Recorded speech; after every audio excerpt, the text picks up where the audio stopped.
Mark Thompson, a 38-year-old wildlife ranger, had spent 8 weeks in the remote Rocky Mountains of Colorado, 3 years after losing his wife in a car accident. He had thrown himself into his work seeking something in these extreme landscapes that might fill the void inside him. He knew these rugged trails better than anyone, driving alone through brutal terrain day after day. On this November afternoon, he parked his Ford F-150 on a plateau at 12,000 feet to capture the sunset, turning the peaks fiery orange and deep purple. 2 hours later, in the gathering dusk, as he approached the truck, he heard it. A faint whimper cutting through the wind like a desperate signal. He dropped to one knee and peered under the chassis. There, wedged between the rear tire and axle, was a mountain lion cub, no larger than a medium dog, its tawny fur caked in dust and grime, emerald eyes locking onto his with raw intensity. The cub's paws were scraped, raw pads cracked and swollen, dried dirt clinging to the wounds it panted heavily, body trembling from what had to be sheer exhaustion after running 10 miles on those injured legs. Yet it didn't bolt or hiss. It just stared, as if sizing him up for a purpose. Mark felt his pulse spike the same way. You sense urgency in someone's gaze, without a single word spoken. This wasn't random. This cub had tracked him down deliberately, pushing through pain and distance in harsh weather that could kill even the toughest survivors. In that frozen moment, Mark's own exhaustion hit hard. He had been pushing limits, ignoring the grief that still clawed at him, but those eyes pulled him back to action, whispering of a bond that defied logic. What if this wild creature, battered and bold, had come for help, revealing a connection so profound it would leave the world stunned, silent? He reached out slowly, his hand steady despite the chill whispering. "Easy there, buddy. Let's get you out." The cub flinched, but held still, trusting in a way that shook Mark to his core, sparking the start of an impossible journey up the mountain that would change everything. Before we dive into this incredible journey, drop a comment below with what time it is, where you're watching, and which city you're in. I'd love to see how far this story of compassion has spread. If these tales of human-wildlife connections move, you hit that subscribe button and turn on notifications for more inspiring rescues that prove kindness knows no boundaries. Your support helps us grow our community dedicated to wildlife conservation. 2 hours later, in the dim twilight, Mark returned to his truck and heard the faint whimper. He crouched down, his knees sinking into the loose gravel as he angled his body to get a better look under the chassis. The beam from his flashlight cutting through the gathering shadows and illuminating the small form trapped there. The mountain lion cub was wedged firmly between the rear right wheel and the axle, its tawny fur matted with a mix of trail dirt and dried mud.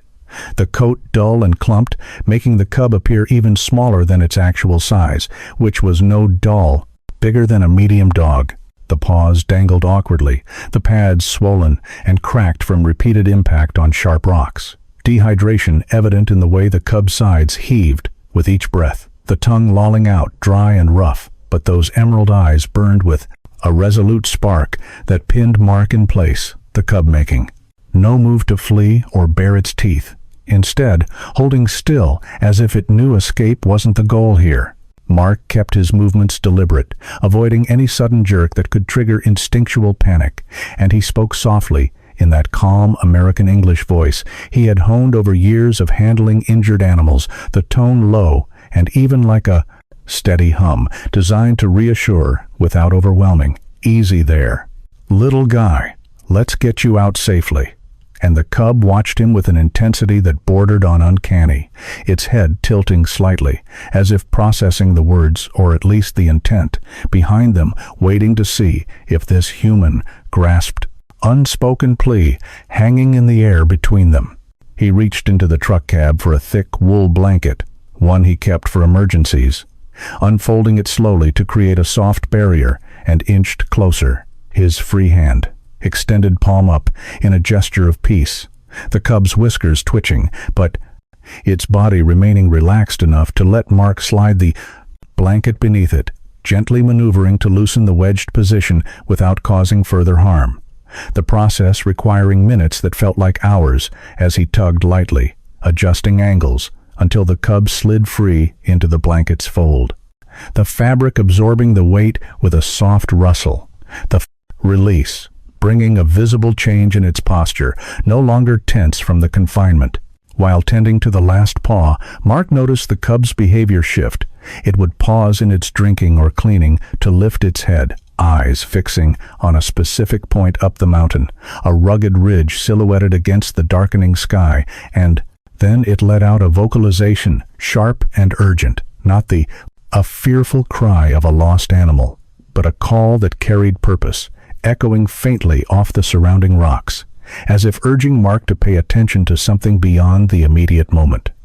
The sound varying in pitch, a short burst followed by a longer drawl that seemed to convey direction or warning, the pattern repeating twice before the cub resumed its rest. The calls distinct from any standard lion sounds Mark had heard on patrols, suggesting a personalized communication tailored to the situation. Mark leaned back against the truck door, his mind racing as he pieced it together. The cub's determination, the specific direction of its gaze, the urgent calls it, all pointed to a scenario that defied standard wildlife behavior. Mountain. Lion cubs were elusive, ghosts of the peaks rarely approaching humans, let alone seeking them out. But this one had, and the implications hit him like a cold gust. If the cub was here alone, injured and persistent, it meant its mother was in trouble, unable to come herself, perhaps trapped or hurt, and relying on her offspring to find the one human who had proven trustworthy. The logic holding up based on what he knew of lion family dynamics, the cub's age, making it completely dependent for hunting and protection. He glanced at the cub, now lapping the last of the water, its eyes meeting his again with that same intensity, and Mark whispered, "Your mom's up there, isn't she, buddy? And you came to get me." The cub blinked slowly, its small chest rising and falling more steadily now, as if confirming the guess, without words. Strengthening Mark's resolve to listen to this unlikely guide, the idea sounding insane, but the evidence too compelling to ignore, the night air filling with the weight of the decision ahead. The night deepened around them, the temperature dropping sharply as stars began to pierce the sky, and Mark knew he couldn't leave the cub exposed. He set up his heated tent nearby, wrapping the cub in the blanket and offering pieces of dried elk meat from his supplies, the cub nibbling tentatively at first, then devouring the food with renewed energy, its body relaxing under the warmth, the meat providing the calories needed to start recovery from the dehydration and exertion.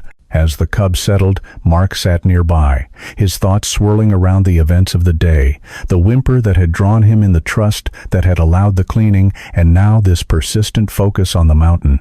It was madness to think a wild animal could intentionally seek human help, but the evidence was right in front of him, a cub that should be hiding or fighting, instead choosing to stay and communicate in its own way. He pulled out his journal, noting the details, the cub's approximate age, around 5 months, still fully dependent on its mother. The territory size for mountain lions in the Rockies, often spanning hundreds of square miles, making encounters rare, but this one felt orchestrated, driven by necessity. The notes helping Mark organize his mind for what might come next. Mark watched the cub sleep its breathing. Even now, the injured paws bandaged loosely to allow healing, and he couldn't shake the feeling that this was the start of something bigger. A test of trust across species lines that could either end in disaster or reveal a deeper bond he had only read about in ranger reports. The urgent vocalizations replayed in his mind, short bursts that seemed directed, not random, and he began to see patterns in them. A quick yip, perhaps, meaning follow a longer whine, signaling caution, elements that the cub used to convey its message without language. He stepped outside the tent, the cold air biting at his face, and looked toward the ridge the cub had indicated, the path invisible in the dark, but calling to him nonetheless, promising answers if he had the courage to pursue them. As midnight approached, Mark reviewed his gear, ensuring the rope's harness and vet kit were ready for whatever lay ahead. The cub's condition stable enough for the night, but the real challenge would come with dawn, when he would have to decide whether to follow this wild lead or call in reinforcements from the ranger station. The memory of the deer rescue lingered, a simple act of compassion that had saved 2 lives. But now it seemed to have ripple effects, drawing him into a larger narrative where humans and wildlife intersected in unexpected ways. He returned to the tent, checking on the cub one last time, its eyes half open in the dim lantern light, meeting his with that same determined spark, as if saying the time for waiting was over. The mountain was calling, and the bond had already begun to form. Through the night he heard the wind pick up, carrying distant howls from other animals, but the cub remained quiet, its presence a constant reminder of the task ahead. Mark's thoughts turned to the ridge, the possible trap awaiting, and the mother lion's condition. The dehydration he had seen in the cub likely mirrored in her after days without food or water. The survival odds slim in the cold. Altitude. But the cub's arrival offered a chance to tip the balance. He dozed fitfully, dreams, mixing memories of his wife's accident with images of the deer rescue, the themes of loss and salvation, intertwining in his subconscious, preparing him for the journey to come. As the first light filtered through the tent fabric, Mark stirred, checking his watch and preparing a small breakfast of energy bars and coffee from a thermos, the cub waking as well, its eyes brighter after the rest and food, the bandages holding up without signs of infection. He fed the cub more dried elk meat, watching it eat with less hesitation. Now the recovery visible in its movements, though the pause still limited mobility. The vocalizations resuming as the light grew, the urgent calls directed toward the tent. Flap, as if reminding Mark of the direction. He packed the gear, slinging the backpack over his shoulder, and placed the cub on the ground outside the tent, observing as it oriented itself, sniffing the air, and turning toward the mountain. Its limp evident, but determination overriding the pain. The morning sun casting long shadows across the plateau, the adventure beginning with a single step into the unknown. At dawn the next day, Mark decided to trust Max and placed him on the ground. The cub shook itself once testing the bandaged paws, then took a few tentative steps forward, limping noticeably on the right front leg, but determined to move ahead a few meters before stopping, turning its head to look back at Mark, with those emerald eyes waiting expectantly, as if to make sure he was coming along. Mark grabbed his emergency backpack, slinging it over one shoulder, the weight of ropes, climbing gear, vet supplies, and extra water settling familiarly against his back. He double-checked the straps and nodded to the cub. "All right, buddy, let's go." The words quiet in the crisp morning air as they set off from the plateau toward the ridge that had held Max's attention all night. The journey started gentle enough across open snow, dotted ground.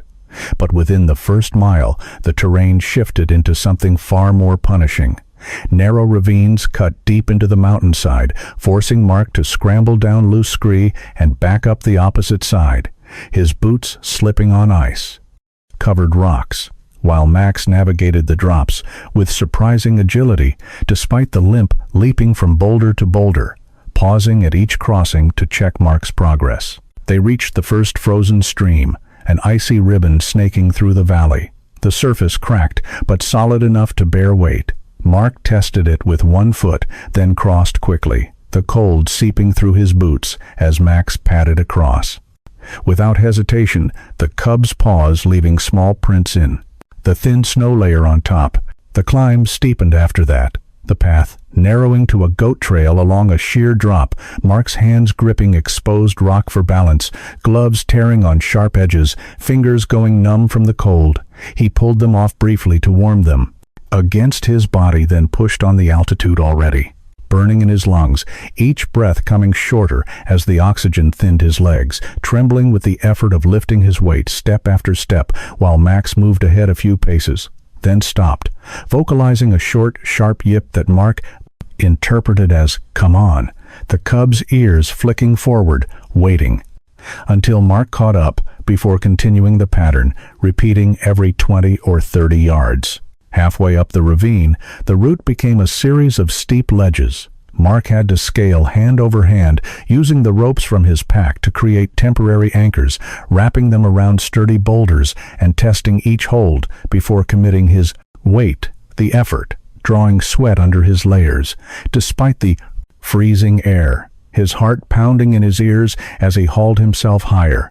The drop below a dizzying void of snow and stone, while Max waited at the top of each ledge, looking down with patient intensity, then vocalizing a longer, lower sound that Mark took as careful the cub's way of warning about loose rocks or narrow passages, the guidance precise enough to avoid several bad spots Mark might have missed on his own. The sun climbed higher, brutal at this elevation, turning the snow into blinding glare. Mark squinted through glacier glasses, sweat stinging his eyes, his shoulders aching from the pack straps, the climb relentless with no flat ground to rest.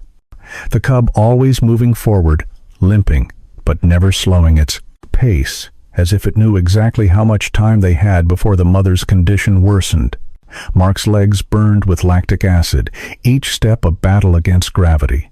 His breath coming in ragged gasps, the thin air making his head light, but he kept going, matching Max's rhythm, the cub stopping frequently, not just to rest, but to ensure Mark was still following, its emerald eyes locking on him until he closed the gap, then continuing the silent agreement between them, growing stronger with every meter gained. They crossed a second stream, this one deeper with fast moving water under the ice. Mark found a narrow log fallen across the gap, testing its stability with his weight, then crossing carefully, one foot in front of the other. Max bounding across first, then waiting on the other side, the cub's tail flicking, as Mark made it over the water, rushing below. Like a distant roar, the trail narrowed further into a slot canyon, the walls closing in to shoulder width. Mark sidestepping along the crack, his back scraping rock, the pack catching several times, forcing him to adjust angle, while Max squeezed through easily the prive. Cub's small size, an advantage in the tight space. Mark's hands bled now through the torn gloves. Small cuts from rock edges, stinging with sweat, he wrapped them in spare gauze from the kit, continuing without pause. The pain, a distant thing, compared to the drive to keep moving. Cub's vocalizations changing slightly, now a quick double yip for hurry, followed by a softer chuff. When Mark needed to slow down the sounds, becoming a rhythm, Mark could anticipate the cub, teaching him the way forward. With patience that seemed impossible for such a young animal, its own pain forgotten. In the urgency of the mission, hours passed, the sun reaching its peak, then beginning to descend, the shadows lengthening across the valley. Mark's energy, flagging, his legs heavy as lead, his lungs burning with every inhale, the altitude sickness creeping in a dull throb behind his eyes. But Max never wavered, stopping only when Mark lagged too far, then vocalizing to urge him on, the cub's determination, pulling Mark through the fatigue like an invisible rope. They scaled a final set of boulders, the rock face almost vertical. Mark using the rope to haul himself up, hand over hand, the muscles in his arms screaming the effort, leaving him gasping at the top, where Max waited sitting on a flat stone, looking back with steady eyes, as if to say they were close now, the ridge just ahead. Mark collapsed against a boulder, catching his breath, the view opening up to a narrow valley framed by towering rock walls, the air colder here, the wind cutting through his layers, but the cub's focus sharpened, it stood and moved forward. Slowly, its limp more pronounced after the long climb, but its steps sure, as it led Mark deeper into the gorge, the journey's brutality etched into every muscle. But the connection between man and cub, solidifying with each shared hardship, the mountain's silence broken only by their breathing, and the occasional urgent call that kept them moving forward together. After 7 hours, they entered a narrow valley between massive rock formations. Max stopped abruptly, his small body going rigid, ears flattening as he let out a high-pitched cry, desperate and broken, the sound piercing the still air like a baby's call for its mother. From somewhere deep within the gorge came a response, a deep, powerful growl weakened by exhaustion, the adult mountain lion's voice carrying across the rocks in a low rumble that made Mark's chest tighten with a mix of hope and dread. Mark scrambled forward over loose boulders, his boots crunching on gravel as he reached the edge of a vertical crack in the rock face, the fissure narrowing as it dropped into darkness below. He leaned over, peering down 4 meters into the shaft, where Bella was wedged sideways, her powerful shoulders too wide for the space. Her front paws scrambling uselessly against smooth stone walls, finding no purchase. The mother mountain lion was magnificent, even in her predicament. Thick, tawny fur marked with dark rosettes, a body built for the harshest terrain, but her ribs were visible through the coat. Starvation and dehydration, taking their toll after 4 days, trapped her, golden eyes lifting to meet. Mark's in a moment that felt eternal, the gaze holding wild fury, predatory instinct, a fear of humans, but beneath it all, recognition. She knew this human from the deer rescue 3 days ago. The one who had saved a mother and calf without hesitation. Mark's breath caught as he assessed the situation. The mother was weak, that was clear. 4 days without food in this altitude and temperature would be brutal, but she was still a 50-kilogram apex predator with fangs designed to crush windpipes and claws that could disembowel prey if he descended into that crevice, and she decided he was a threat. Death would come quickly. But if he did not descend, she would die slowly, and Max would follow soon after. Unable to survive alone, the cub, now pacing frantically at the edge, crying continuously high. Pitched calls, answered by Bella's weakening responses, the language of desperation and love. The mother reaching up with one massive paw, trying to touch her son, but falling short by meters. The distance impossible, yet the connection absolute. He weighed the risks, the cold calculation from years in the field, telling him the odds were against him. To one wrong move, and he could be torn apart. But the cub's trust, the mother's recognition from that distant deer, saved the whole impossible chain of events, pushed him forward. He had to try. Suddenly, a voice cut through the valley, rough and authoritative. "Hey, you stop right there. That's illegal interference with wildlife." Mark turned to see a man stepping out from behind a boulder. Jack Harlan, local poacher, turned sometimes. Guide, rifle slung over his shoulder, eyes narrowed in suspicion. "You can't go down there. That's a protected species. If you pull her out without permit, you're looking at fines, jail time. I'm reporting this to the service. Right now." Mark held up his hands, palms out, keeping his voice steady. "Jack, listen, this is an emergency. The mother is trapped. The cub led me here. She's going to die if we don't act." Jack shook his head, stepping closer. "Doesn't matter. Ranger rules are clear. You don't touch unless authorized. I got a radio, right here. One call, and they'll have a team out here by tomorrow. You do this alone, you're on your own, and liable." The standoff stretched tension thick in the cold air, Max crying louder, Bella responding weakly, Mark's mind racing. He couldn't wait for a team. The mother wouldn't last another day. He looked at Jack. "You can report me after, but I'm going down now." Jack's face hardened.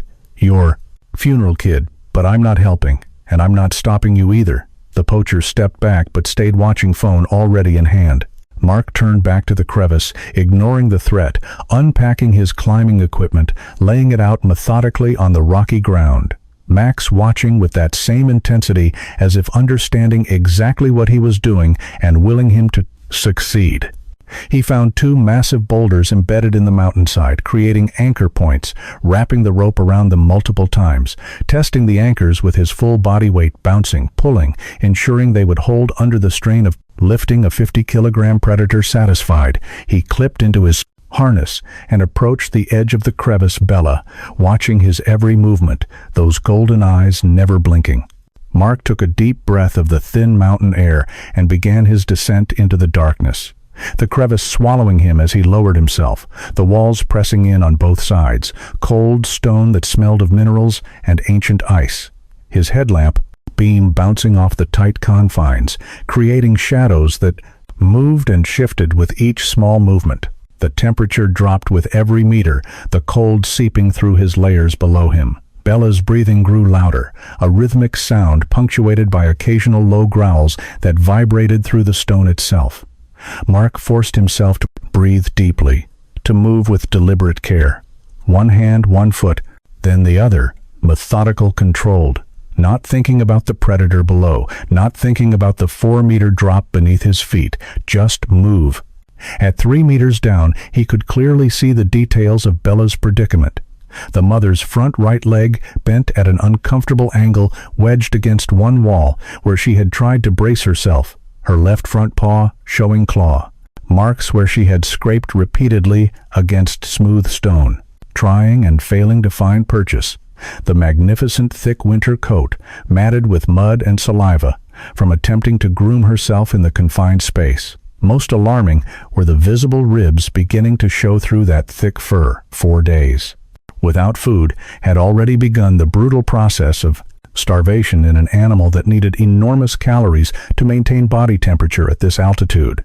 Now came the part that could end Mark's life. He had to descend into the attack zone, that sphere of space where Bella's claws and teeth could reach him. In a single lunge, he had to fit the harness he had constructed, which meant getting close enough to touch this wild predator, close enough to smell her breath, close enough to die if she decided trust was impossible. Mark pulled the webbing straps from his pack and held them up where Bella could see. He kept talking, maintaining that steady stream of calm words. "This will help you. I need to put this around your body. Your son brought me here. He trusts me. Please trust me too." The words, as much to steady his own hammering heart as to communicate with the lion, who understood nothing of language but everything of tone. Mark descended another half-meter. Now he was close enough to see individual whiskers on Bella's face, to watch the rapid pulse beating in her throat, to count the spots on her magnificent coat. He could smell the wild musk of the cat, mixed with the metallic scent of blood from her torn paws, and the sharper smell of fear. Bella watched with absolute focus, golden eyes never blinking, pupils dilating and contracting as she assessed this strange human who had descended into her prison. Mark extended the harness slowly, the fabric webbing dangling in the narrow space between them, swaying slightly with each breath.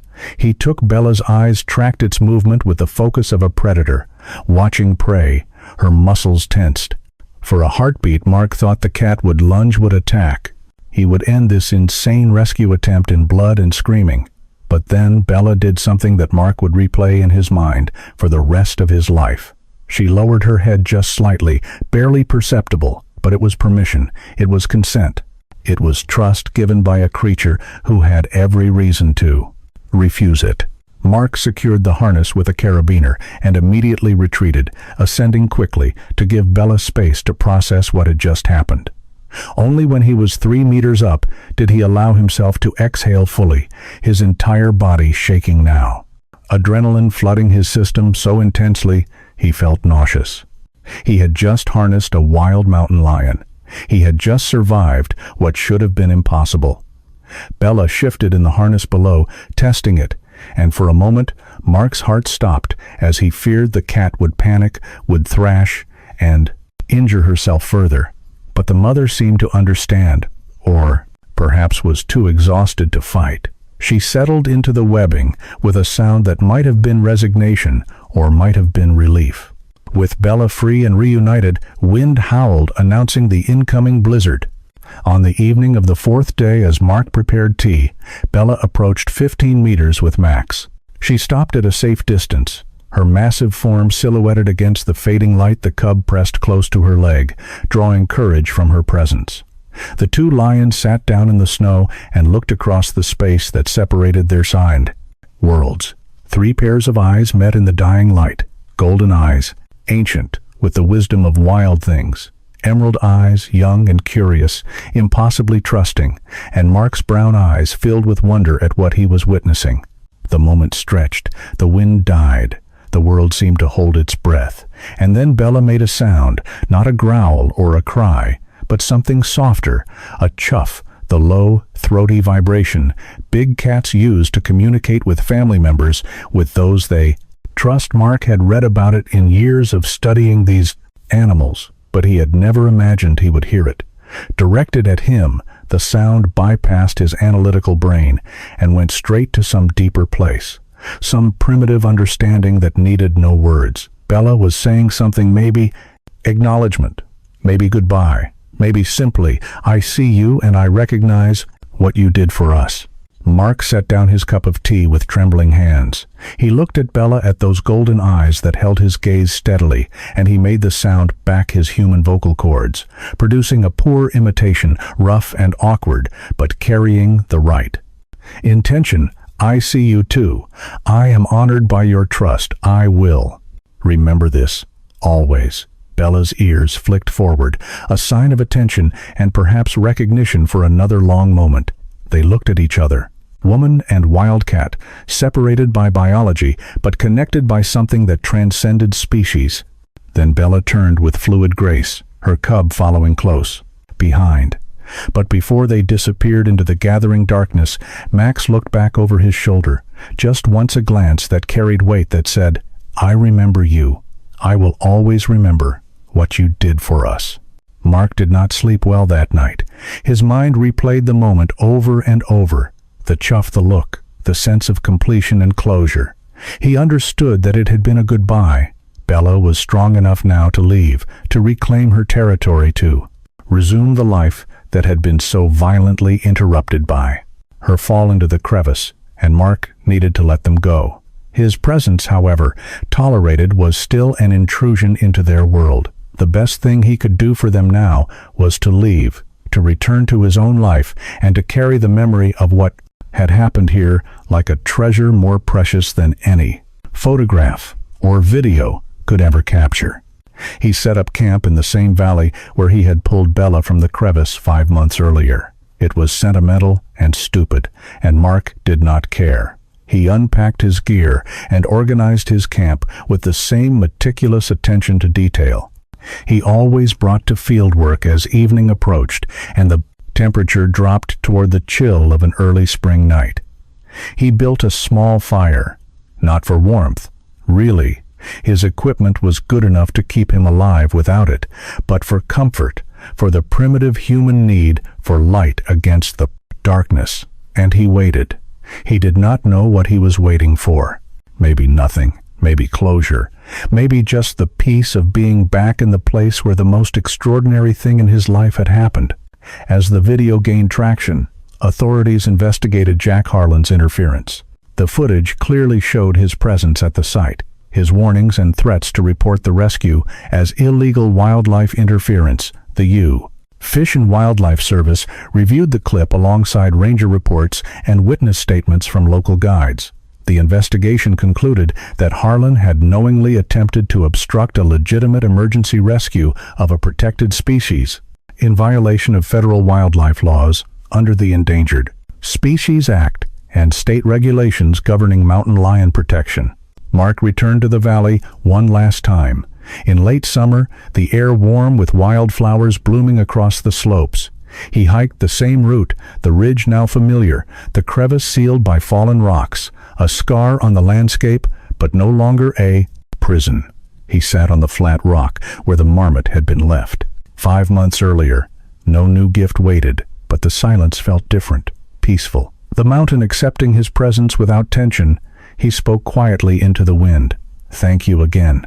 You gave me more than I could ever give back. The words carried away on the breeze. He stayed until sunset, then left, knowing he would not return. The lions belonged to the high country. Now their story complete in his heart. The memory, a quiet anchor amid the demands of the trust and the ongoing work. The viral spread also brought scrutiny. Jack Harlan, the poacher who had threatened to report the rescue, found himself under investigation when footage showed his presence and warnings. Authorities reviewed the incident. The interference, deemed a violation of wildlife protection laws, Jack faced fines, totaling $5,000, and the revocation of his hunting license. The community backlash, swift and unforgiving online forums, and local news highlighting his role as the man who tried to stop a life. Saving rescue, Jack's reputation damaged his occasional guiding jobs, drying up the consequences, real and lasting. A reminder that actions against wildlife in crisis carry weight in the modern world. Mark closed his journal one evening. The final entry, simple, the story of Max and Bella, had begun with a whimper under a truck and ended with a gift on a rock. It had taken him from grief to purpose, from isolation to connection, from doubt, certainty. The world had watched, stunned, silent in awe. But for Mark, the true value lay in the quiet truth that compassion heals, it preserves, it transcends, and it endures long after the moment passes. The mountain lions continued their lives in the vast wild, but the memory of their trust remained. With him, a reminder that in the vast wilderness there are still places where kindness bridges the divide and changes everything.